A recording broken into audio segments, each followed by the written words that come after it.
Hey guys, if you want to know when to sell a stock, something that can really help you out is pull up the RSI, which is Relative Strength Index. If this is over 70, it means the stock is overbought. And if it's 30 or less, that means it's oversold.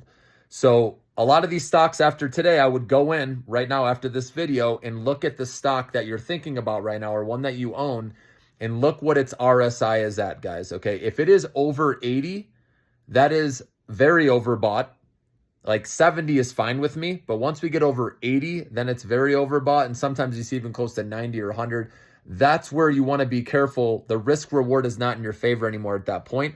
So if you're worried about seeing your money going down, you want to make sure you're selling when you see the RSI at 80 or above. Now, it can remain elevated for a long time. Okay, that's happened in history. So don't think just because it goes up that high that it's going to end. But at some point, it usually rolls over that stock and the price goes down. Okay.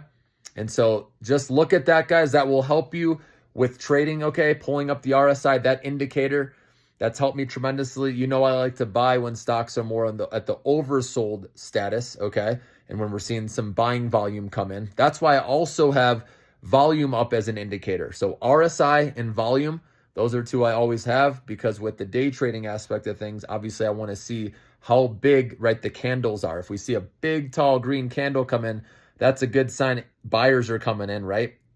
And when you see 3 green bars in a row of buying volume, that makes me feel good of getting in or trying a position, getting in, and of course, setting my stop limit not too far below that, like we've been talking about. So, and then for the other way, obviously with the selling volume bars, right, the top of those red bars is where resistance is. So you want to make sure it gets over that level if you really want to be safe and see momentum going up. So again, we've talked about this before, but that's in my day trading account. You know, that helps me having volume and RSI up to know when to buy and sell a stock, okay? And then obviously my long-term account, you know, I don't touch that. I only wait for great buying opportunities.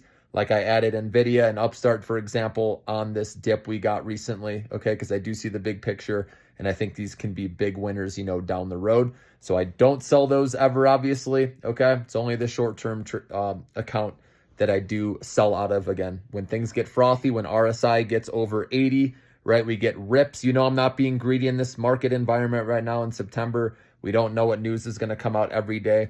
So I take my wins when I get them, just like we did today, guys. Congratulations.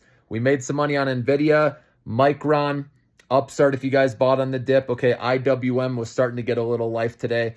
That one, though, is, I know, probably frustrating for some of you, but give it some time. That one will probably rebound more once that interest rate cut officially happens next week and beyond.